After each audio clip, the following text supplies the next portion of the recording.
nhớ rồng cử ti sợ đỡ đi phong gì sợ đỡ nó phải cho tà chứ nó từ ngồi ở mùng lấy hạt rồng tuần nào tuần nâu vậy chứ tao đó một thứ có chua mua sẵn đây nè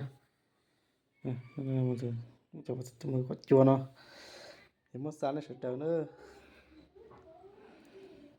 nó phải cho ta là từ ngồi ở mùng giờ hạt rồng lấy tuần nào tuần nâu xí nó rồi tao đó mua sẵn đến đây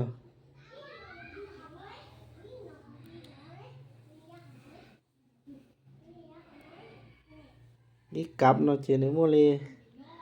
Oppo cho chậu lúa nè cái cắm Oppo cho chậu lúa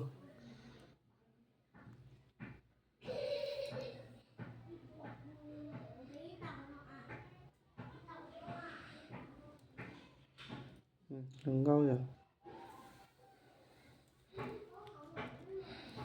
nó từ xả tao lò nó tao vậy một hôm sáng nữa